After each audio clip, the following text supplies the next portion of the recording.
I'm glad to be here to kind of kick off the course with a kind of an introductory lecture. You've handed me a very tall order to essentially compress a whole semester's course into 45 minutes, but we'll give it a try.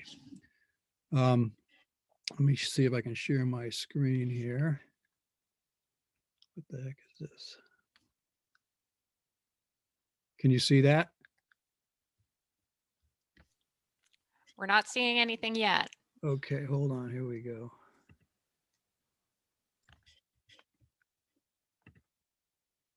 How about that? Got it. Thanks. Okay.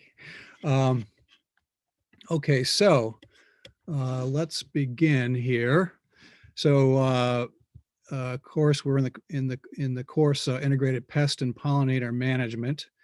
My name is, as Anna said, is Ed Rajotte. I'm a professor here at Penn State, and I've been working actually in IPM since I don't know the 70s sometime. So many years.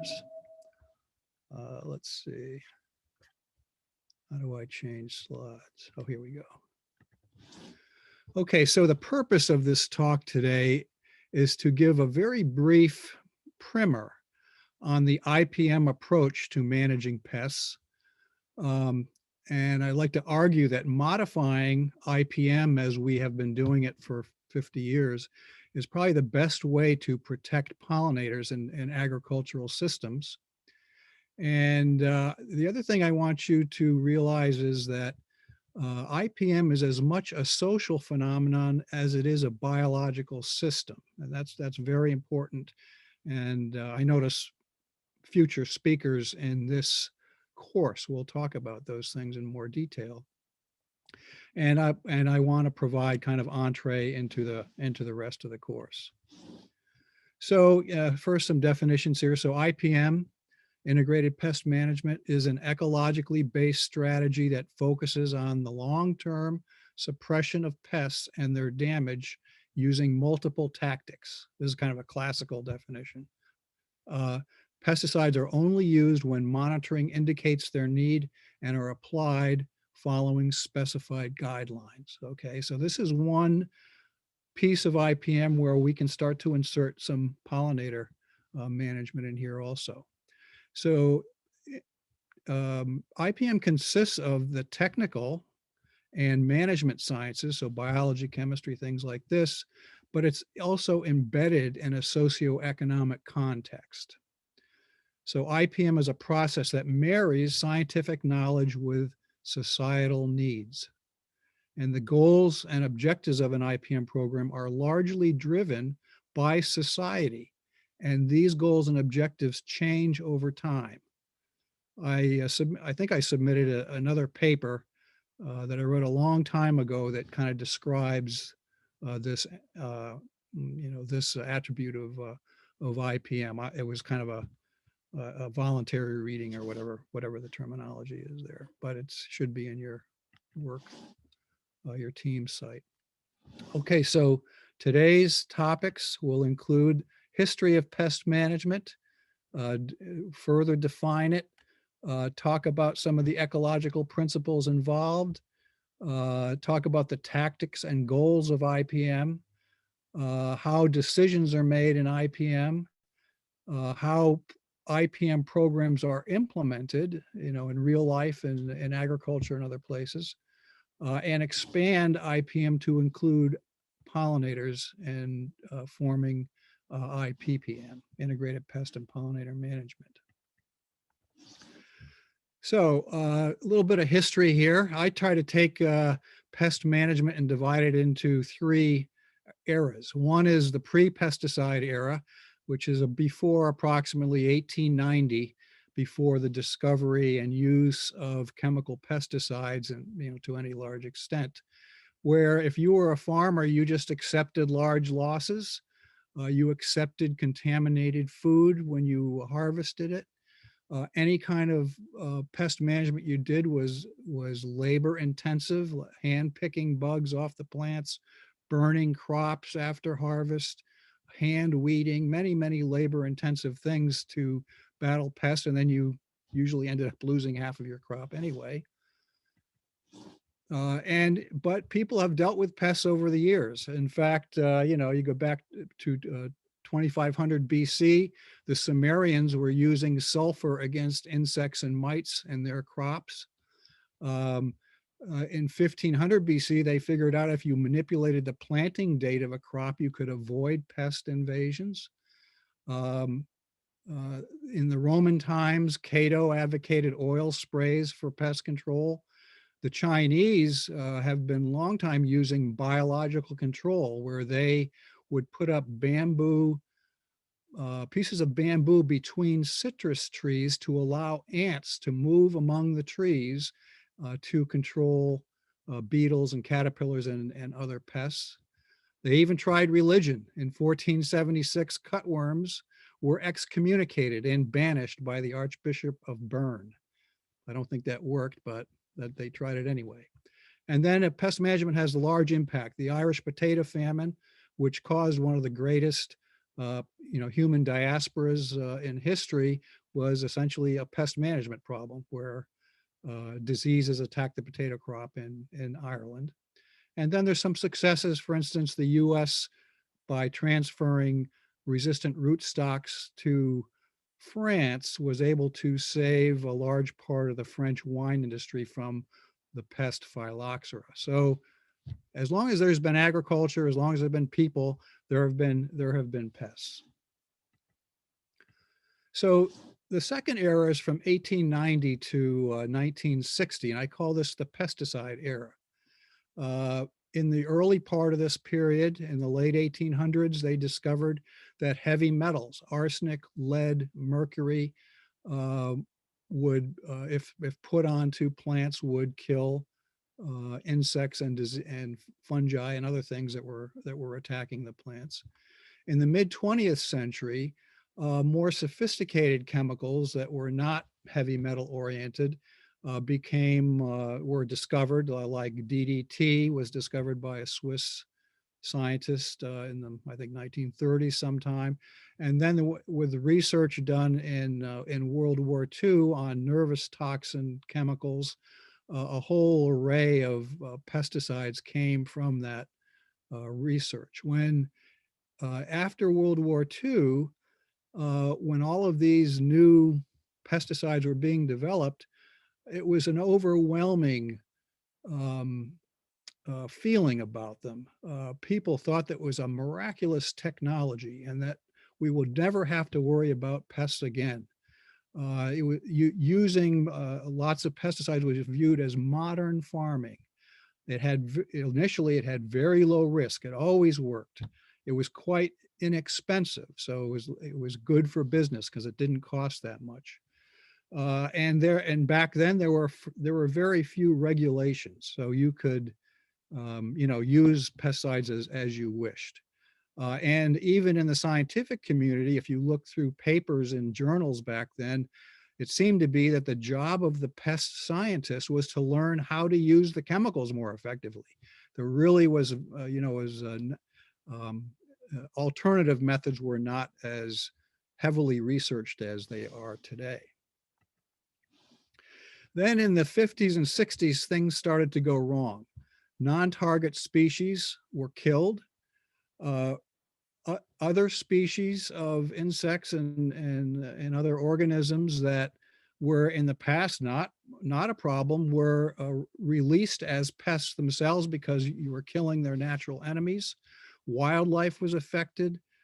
Pest resurgence happened when natural enemies were killed.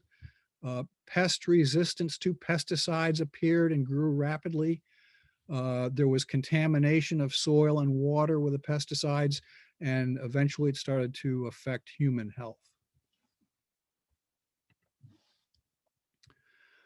So, and we have a term we call the pesticide treadmill, which happened back then, where you found that pesticides killed pests, killed other things at the same time.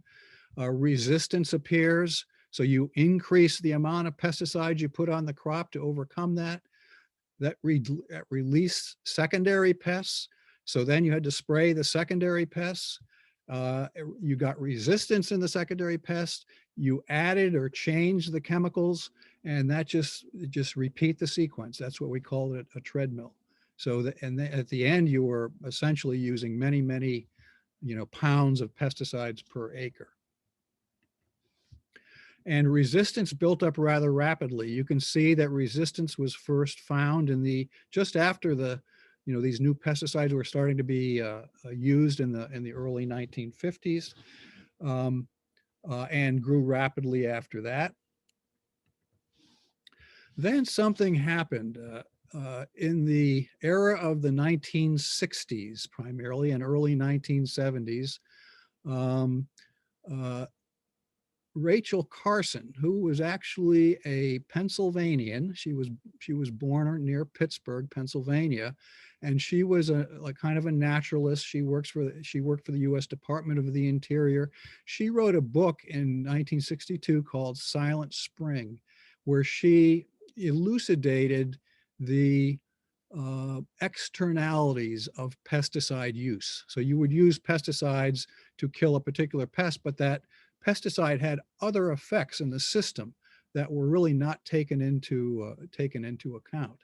Of course, she was complaining about the products of a multiple billion-dollar industry, the agrochemical industry. So she was taken to task. She was called before Congress. She was attacked in the news and all this kind of thing. They really attacked her personally for this, but she persevered and really, in my opinion, kind of started the environmental awareness fervor of the 1960s, which culminated in the establishment of Earth Day in 1970.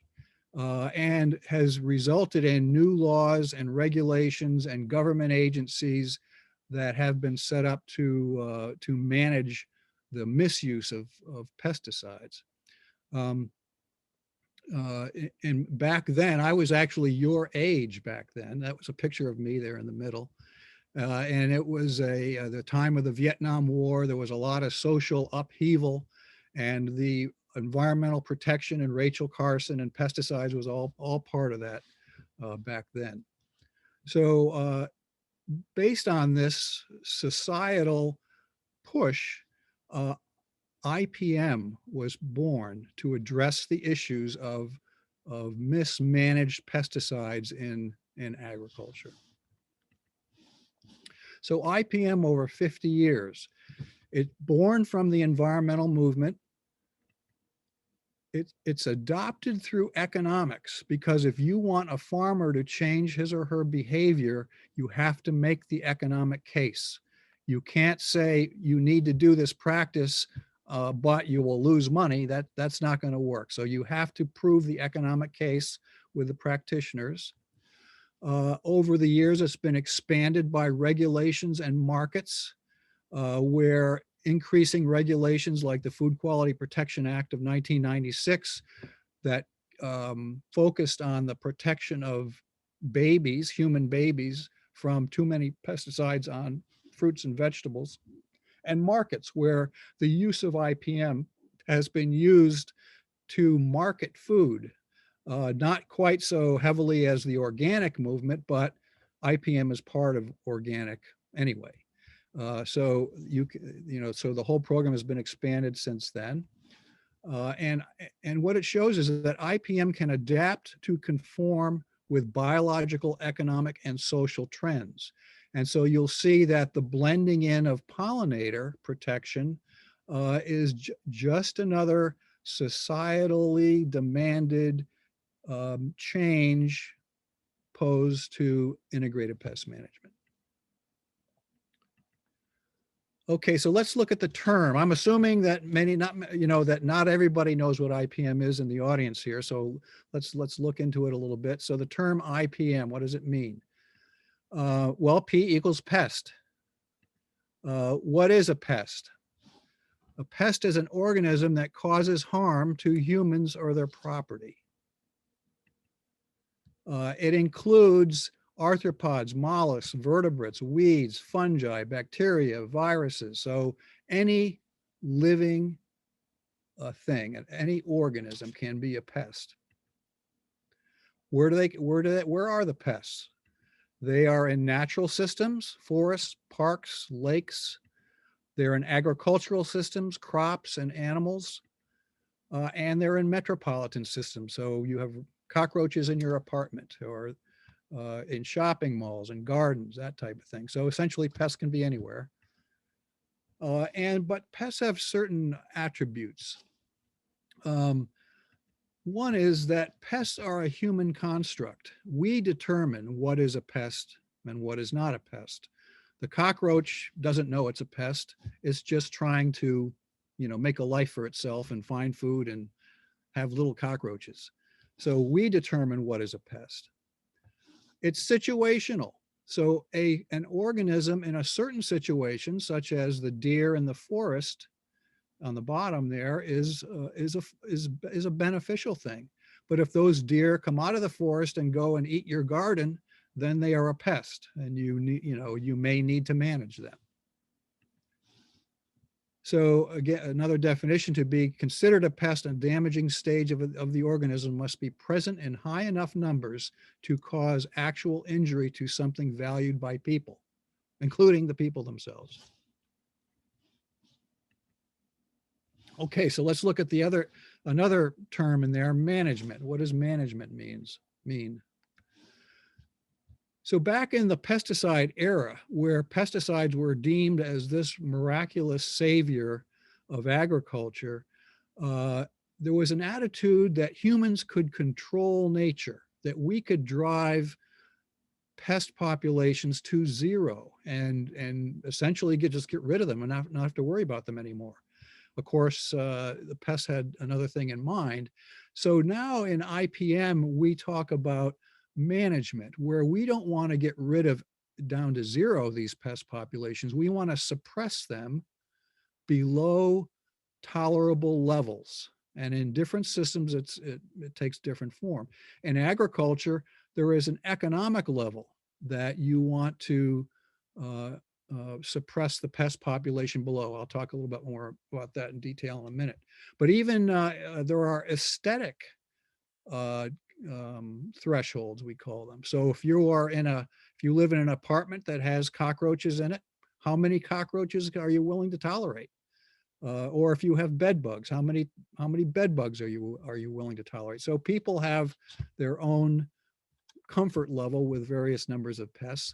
And then the third category is when a pest is actually a threat to human populations, like a malaria mosquito or whatever.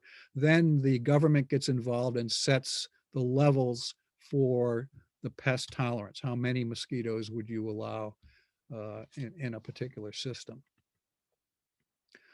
Another part of management is the key pest concept. So you may have many pests attacking your crop, but not all of them are tremendously important. There would be a few species that are quite important, and you have to focus your management on those species. We call those the key pests, all right? And then all the other pests you deal with, after you've dealt with the key pests. We also incorporate prevention before remediation. We try to anticipate problems and manipulate the crop and its surroundings to avoid pest problems rather than wait until we have a big, pest problem in the crop and then have to go in there and fix it in a remediating kind of way. So IPM is an integral part of the entire management system. It's not just something you start when the pests show up. So you have to be thinking about IPM when you are all the way from when you are planning where you're going to plant your crop, how to prepare the soil, where to get your transplants. Many things all affect IPM, and IPM affects them. So IPM is an integral part of the entire management system. So there are two basic decision categories in IPM. One is tactical versus strategic. So tactical is when you realize that your Colorado potato beetles have gone over the threshold and you need to deal with them somehow. But strategies are combinations of tactics, which over a period of time tend to suppress the pest populations in general. And we can have prophylactic or preventative remedies versus curative. So preventative is you manipulate the system before the pests show up, and curative you apply when the pest is already there. And there are literally thousands of tactics that fall into these categories that can be, if you look around the world, that can be used to battle pest problems. So the other term is integrated, and integrated has many meanings. First of all, your crop is usually attacked by more than one pest at a time, so you have to integrate your management across the different pests. So for instance, if we take a pumpkin plant, it has a whole list of diseases that can be a problem, powdery mildew, phytophthora, many things like that. It has a whole list of insects that can be a problem, cucumber beetle, squash vine borer. Has many weeds that can be in the field, and it has other pests like rodents and birds and deer that can affect your crop. And typically, several of these are operating simultaneously. So you have to be very clever about how you design your management program for these. Another type of integration after pest types is to make sure it's integrated totally with the production system, and also integrated with the environment. So the farmer pretty much focuses his management on the what I call on the inside the fence of the field, so where the crop is being grown. But increasingly we're finding out that what is outside the fence, the larger ecosystem around the field, is also important to pest management and pollinator management for that matter. And so the farmer should turn part of his or her attention to management or preservation or whatever of the system outside of the field. The other thing that gets integrated in IPM is integrated tactics. Typically, you don't want to use a single tactic, especially repeatedly, because the pest will eventually build resistance to it. So if you want to use multiple tactics and integrate them to kind of keep the pest off balance and not able to build a resistance to a particular tactic. The other thing that's integrated is the goals of the IPM program, and we'll talk about that in a minute here. Okay, so what about the tactics? So we have a toolbox that we can draw from in general. The first we classify as biological control, where you pit one organism against another organism. So a pest, anything, a fungus, an insect or whatever, there's always something there that will eat it. And so if you can cleverly find out what will eat the pest, and you can cultivate that beneficial organism, then the beneficial organism will take care of your problem to a certain extent. So that's an important tool. Another is cultural. So just as the Sumerians or whatever I was saying there figured out that if they manipulated planting dates of crops, they could avoid pests, there are many cultural practices that can be used to avoid or diminish pest populations. Essentially, what we're trying to do with these cultural practices are lower the general equilibrium position of that particular pest population. We don't have time to get into the details of that now, but maybe later on we can talk about it, or somebody will talk about it, not me. We use host plant resistance quite a bit, either through traditional breeding or through transgenic breeding. We can design or find plants that are resistant to various pests, and that's a very important tool in pest management.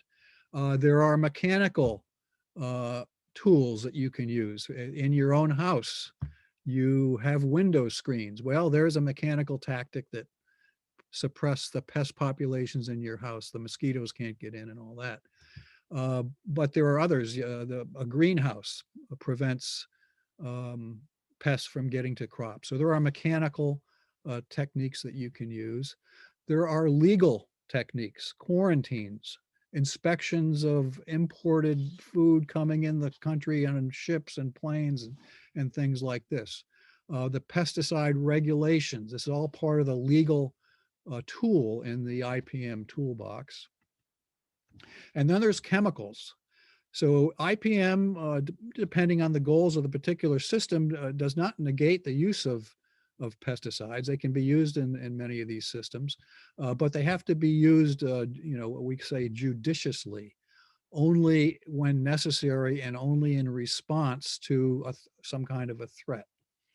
And when you do use a chemical, you'll have a whole array of chemicals that could be used. You try to pick the ones that are going to disrupt the system the least while still taking care of the pest problem.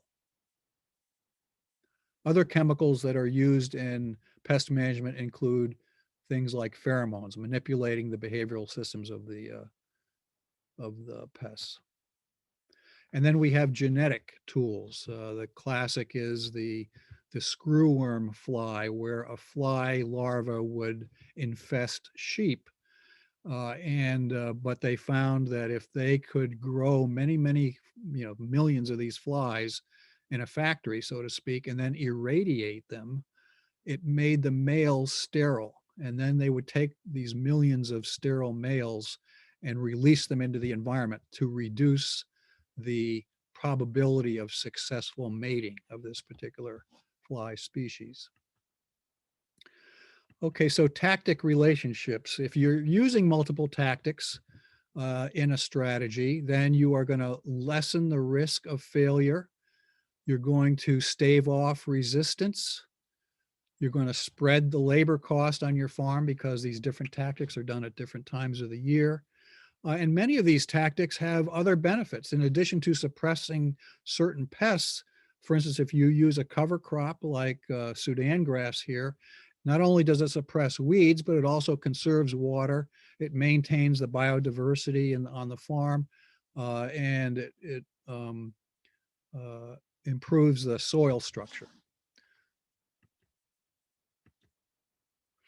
Okay, so the integrated goals of any IPM program are economic sustainability. Is it profitable for the farmer? Environmental protection. Are the tactics being used benign to the environment, or they cause only acceptable changes or whatever? So environmental protection is part of it. Social welfare. So human health, social justice is another goal of IPM programs. And IPM is used regardless of your management philosophy. So whether you are a conventional farmer, an organic farmer, or what we say here is a sustainable farmer, somewhere in between conventional and organic, I guess, you use IPM to manage your pests. Now, the tools available and the approaches available in these different management philosophies may change, but the IPM method is still used.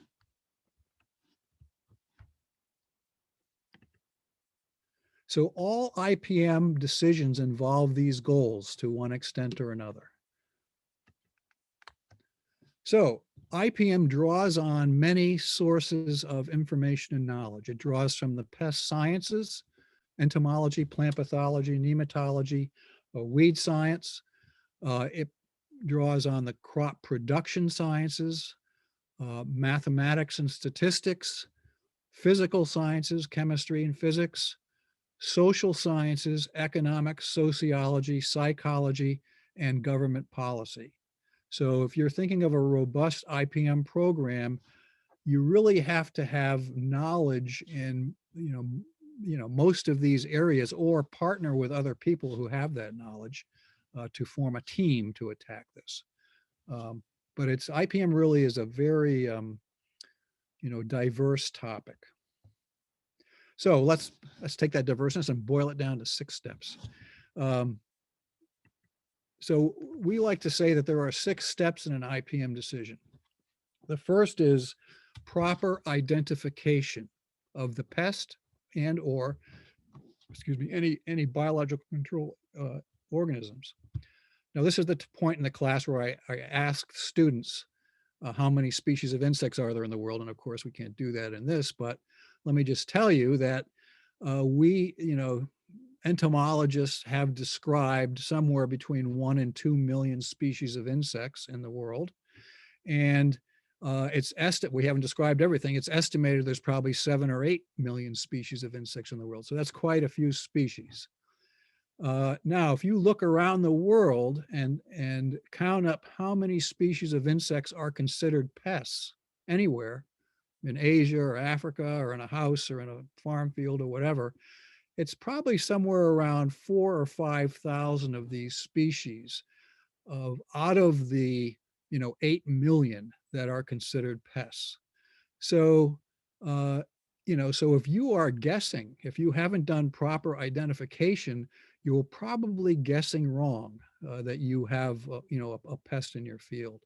So the proper identification is the very, very important first step. In addition, once you have identified a pest, it opens you up to hundreds of years of research on that pest. And there's a huge literature, and you can go in there and take advantage of other people's experiences to design an IPM approach to your problem. And the rest of the species, well, what are they? They could be beneficial, like pollinators, or biocontrol organisms, or they're just out there being part of the food web and in the forest and fields and things like that. But a very small percentage of insects anyway are actually pests, and that goes for the fungi and the plants and everything else that can be pests. Only a small percentage of the species are pests, and so proper identification is important. Then you have to have threat assessment. Do I have enough of the pests to be worried about? So if you go into your tomato garden in the backyard and you look at all the plants and you see that among 20 tomato plants, you see one aphid, probably you're not going to get too excited about that. And you might say, well, I'll keep my eye on that guy and I'll look at it next week. So what you're doing now is you are monitoring or scouting your crop. But if you go out in your garden, the 2 weeks in the future from there, and you see that there's 100 aphids on every leaf of all the tomato plants, then you have a problem. So somewhere between one aphid on 20 plants and hundreds on every leaf of every plant, there is a threshold. There is an acceptable level. Once you pass that level, then you need to take action. All right. And when you do that, you have to consider how damaging is the individual pest species. Take the aphid. If it's just an aphid that's sucking the sap out of the plant's a big organism, it can take it. But if that aphid has a virus it's carrying that will kill the plant, then that changes the whole system. That individual aphid becomes much more dangerous than it was. That aphid, if it has a virus, becomes much more dangerous as compared with if it's just a plain aphid without the virus. So again, you need to couch all these steps in a bit more knowledge. Okay, then you're going to have many different tactics that you can use to manage a particular problem. So you'll have to properly select that based on what is the species that you have the problem with, how many other pests are there, what are the externalities of the solutions you are considering, all those things. IPM is a feedback system, so once you apply a tactic, and the tactics are very specific on how they should be applied, you need to evaluate the results, because the results are going to tell you if your tactics are working. So the feedback mechanism in the monitoring will tell you not only when the pests arrive and how many there are, but is any tactic you are using, is it working or not? Do I need to adjust what I'm doing? And then the sixth step, and one of the most important, is record keeping, because record keeping provides the database that you will make your future decisions on. The best indicator of what your pest problems will be in a particular crop is what happened in that crop last year and the year before and the year before that. That's going to give you 90% of what to expect in a coming year. So record keeping is an extremely important step in an IPM decision. Okay, decision criteria. So as I alluded to before, we have these levels that we're not trying to get the pest population to zero. We're trying to suppress the pest populations below an acceptable level. Okay, in farming, that's usually economic. In where people live, it's usually aesthetic, and then if it's a health problem for humans, that's usually a regulatory threshold that's used. So if we look at in a farming system to its to this concept, if we see, okay, so this graph has number of pests on the y-axis and time on the x-axis. It could be one season or whatever, but typically in the US, we're in Pennsylvania anyway, and I'm also probably in Freiburg, you have cold winters, and so that in itself suppress pest populations. But in the spring, the weather warms up, the pest populations begin to grow, and of course, just like COVID-19, that grows in an exponential fashion. And if you don't do anything, it will just keep growing until it hits what we call the carrying capacity. It runs out of food, runs out of space, something like this. But usually that's kind of an unacceptable level. So what we've determined in IPM is we set a threshold. And again, in farming, it's mainly an economic-based threshold. So we have one term we call the economic injury level. Once the pest population crosses that economic injury level, the farmer is losing money. Okay, his profit is being affected because the profit is the comparison of the cost of the control activity in labor, materials, machinery, whatever it is, versus the benefit of performing the management. Okay, so it's what we call the break-even point. And so that point in pest management is the economic injury level. If the pest populations exceed the economic injury level, then your economic well-being is being affected. But what happens is farmers can't, instantaneously react to things.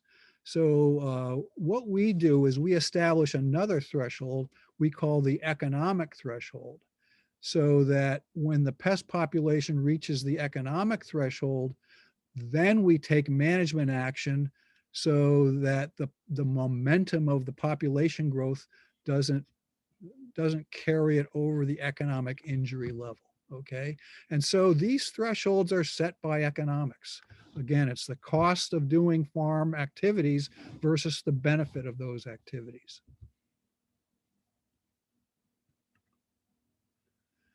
Okay, when you're making pest management decisions, you have to consider time and space.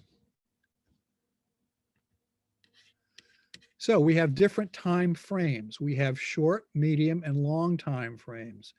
A typical short time frame in IPM is usually a week. So you essentially scout or monitor your crop on a weekly basis and make pest management decisions from that. And this may be, what's the number of Colorado potato beetles? What's the number of plants affected by, squash vine borer? Whatever it is, and you'll have remedies for that if you're crossing the threshold. But also there are longer time periods. For instance, seasonal. If you're a corn farmer and you are deciding to plant corn in a certain field, in the winter, you're sitting, in your kitchen and looking at a seed catalog, and you are selecting a particular variety of corn to plant. Some of those varieties will have pest resistance attributes. They could, be not friendly to corn borers or something like this. But once you make that decision and buy the seed and plant your crop, you're stuck with your decision for, for the whole season. In another case, you may be an apple farmer and you may say, okay, I'm going to I'm going to select these varieties of apple trees and plant them in my orchard. Those varieties will have, some will be, disease resistant or tolerant of insects or whatever. But once you make that decision for an apple tree, you have to live with that decision for 25 years or so. That's how long the apple tree lives. So again, different pest management decisions have different time scales. Let's see here. Same with space. Okay, so you can have small spaces, medium spaces, and large spaces. The basic thing, though, is you have a management unit, which is a space that where within that space, whatever pest management tactic you use will be done consistently across that space. Okay, and the space can be a farm field. It could be a section within a farm field. It could be multiple fields on the same farm. Now with precision agriculture, where, robots and satellites essentially are controlling tractors and all that, the decision space tends to get smaller and smaller. So you can do a different activity on every square meter of a farm field. Okay. The other thing in pest management that brings in kind of the social aspect of it is that pests do not observe boundaries. Okay. They don't care who owns the land. They don't care where one town ends and another town begins. They move all over the place. So many times you have to have a larger management space. For instance, a valley that contains, um, you know, 50 farmers who are growing apples or something like this. And so then your task becomes to convince all of the farmers in that valley to use certain tactics to treat the valley as a management unit rather than individual farms. If one farmer does not comply, that pest can move out from his or her farm and infest every other farm in the valley. And we already talked about monitoring a little bit here, mainly with going out in your crop and counting aphids and all that kind of stuff. But monitoring has many different aspects to it also. And these are getting much, much more sophisticated than they have in the past. First of all, you can use, scouting. A person goes out, counts bugs with it, using your eyes and things like this. You can set up traps, pheromone traps or whatever, and check the traps weekly to look at pest population changes. Scouting we talked about. In support of the scouting and the trapping, there are many, in the the U.S. universities put out manuals and fact sheets and maps and newsletters and emails and social media output, et cetera, which, inform the farmer on how to manage pests if, his or her monitoring has shown that there's going to be a problem. And increasingly, we have IT tools based on research. We can actually predict pest populations. What if you have a population now? What's it going to be like next week? What's going to be like, next month? Whatever. And we can react to those. We can use geographic information system tools to run population development models across a large space. But then drill down to, sub farm level with those.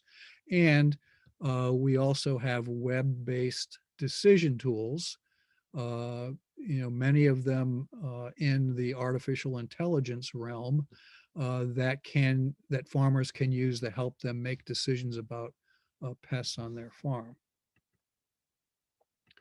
Oh, let me go back there. And so what you will see increasingly, we have a new system in the US called IPIPE, which it's called, I forgot actually what it means, but anyway, it's a national system, web-based system where many people can input data that they're seeing on their farms and all that.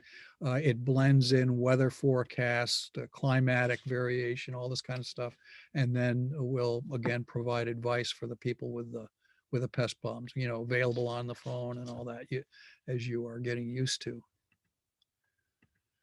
Okay, so let's get into IPM implementation. So if you are a pest scientist, many times your responsibility will not just be researching the pests, but also developing programs that you can teach farmers how to manage their pest problems. And essentially what you're trying to do is you're changing human behavior. And I've worked in many countries around the world, and my summation of that is the pests are the same everywhere, but it's the people that are different.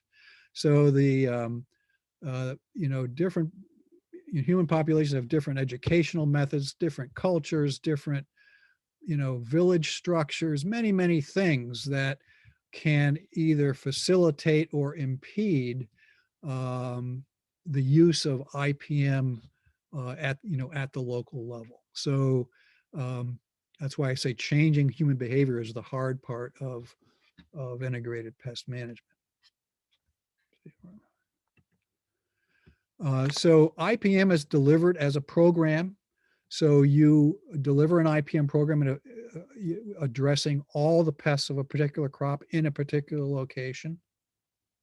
It includes not only decision support tools like I showed you in the previous slide, but also educational programs that farmers in the wintertime can go someplace and be educated, or now I guess on Zoom they would have to go and get educated. So it's a whole package of activities that support the implementation of IPM.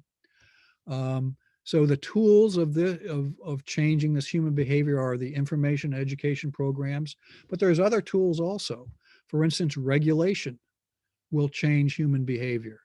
The Food Quality Protection Act of 1996 in the US restricted the use of pesticides on crops that primarily children ate, fruits and vegetables, because children eat a lot more compared to their body weight of fruits and vegetables than adults do.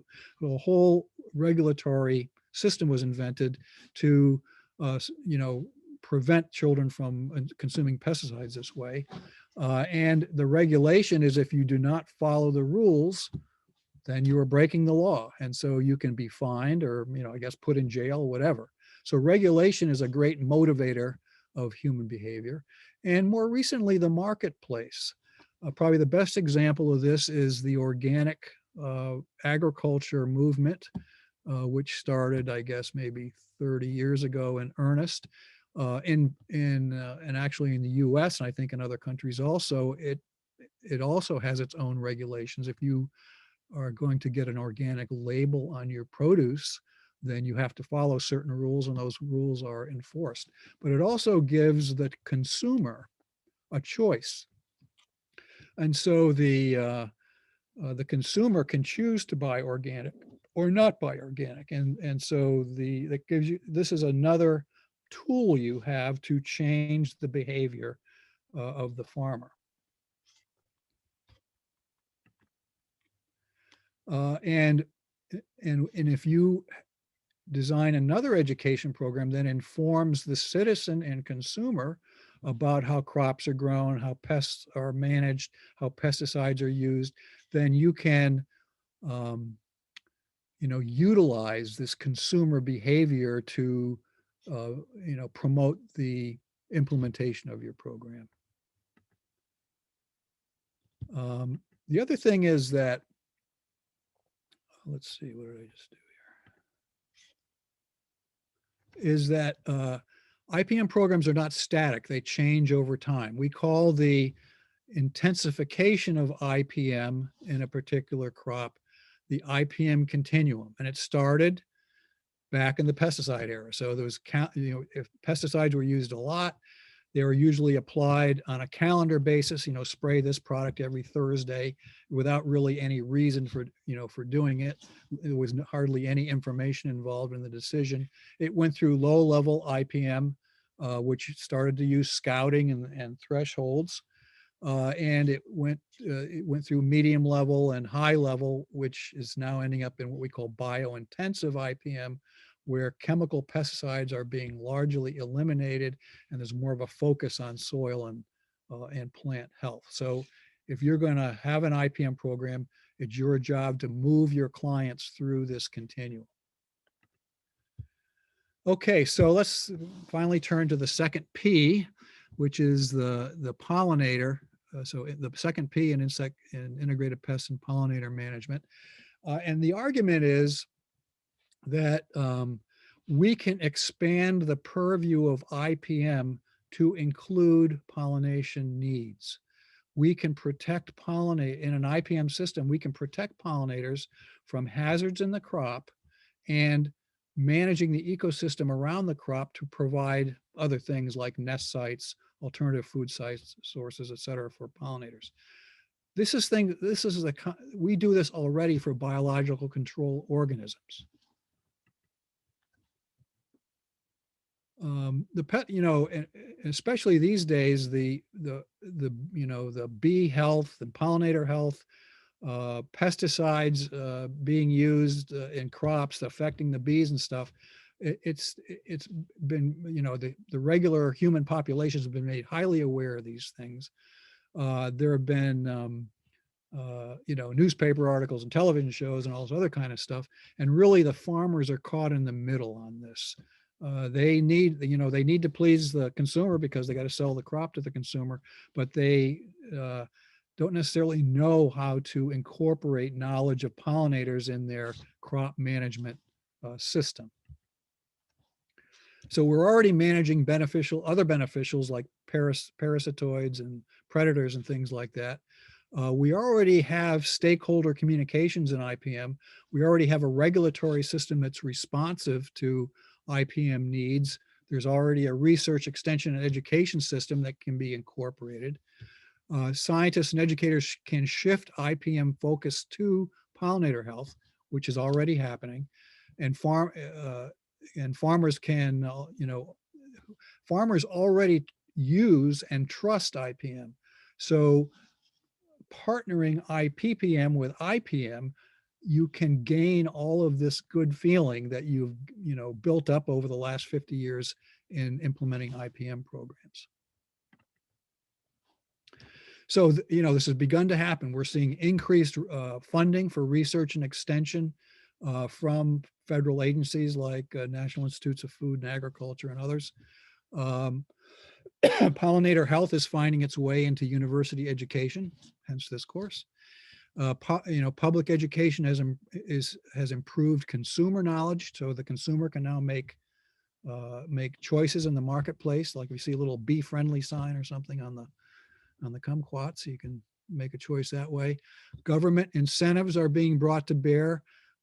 We have an agency in the U.S. called the Natural Resources Conservation Service, which essentially distributes probably about $4 billion to farmers every year for conservation efforts. Now, pollinator protection is part of that effort, so you can get money incentives to do pollinator conservation.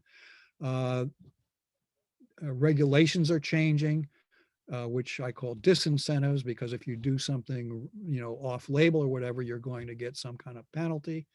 That's already happening. The private sector, the food industry, is picking up on the sensitivity of consumers to how their food is grown with these farm to fork type of sustainability systems that they're implementing. That's going to require not only IPM, but IPPM. But the devil is in the details. These are highly complex systems. You need a research base, you need communications among scientists and their stakeholders to come up with managing this complex system. But we've already developed this system for IPM, so adding another feature to it, like pollinator protection, shouldn't be that hard of a task. Okay, so you will hear a lot of, let's see, how do I get out of this? Here we go. So you will hear a lot of details of the components of my lecture today, will make up the remainder of this course. For instance, the paper that you read for this course, that used as an example how we blended pollinator protection in with management of pests and apples. Later in the semester, my co-author, Dr. Dave Bittinger, will talk about the details of that. I really didn't have time to go into it today, but these we're just kind of on the beginning of integrating pollinators with pest management, but we have some success already, and I have a good feeling that we'll move in a positive direction. Okay, there you go. A whole 15-week course in 40 minutes. I'll turn it over to you. Thank you so much, Ed. That was wonderful. So I think we're running a little bit late on time. So I guess really quickly, if anybody who is not taking the class has a specific question, they're welcome to add that to the Q&A or the chat portion of the Zoom meeting. And we'll just see if there's anything from people who are not members of the class, since we have a separate discussion we'll be transitioning to for students who are taking this for credit.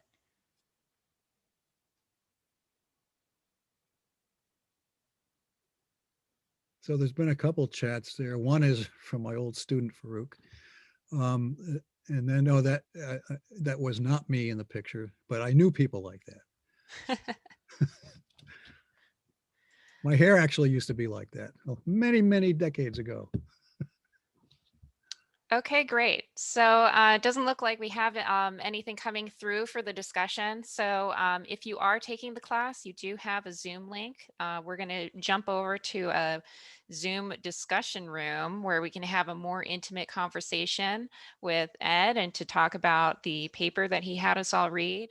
And for those of you outside of the class, thank you so much for joining us. And I just wanted to let you know that next week we have a speaker, Ralph Nowen from Bayer, talking about bee immunity and effects in response to exposure of pesticides. And he's actually going to be speaking on the 28th at noon instead of 11 o'clock due to a time zone difference situation. If you're in Germany, nothing has changed for you. So sorry. Daylight savings time is a very interesting thing to straddle across the globe. So anyway, thank you so much. And I look forward to talking with the rest of the class soon. So Natalie, I should go to this discussion also? Yes, we would love to have you. Please do. Okay. You have the link? And what is the link? There's just a question that came in on the public Q&A. If you guys want to. Yes. How can we better explain IPM to the general public who is more inclined to organic production? Well, the one thing is that IPM is already part of organic. Okay. It's your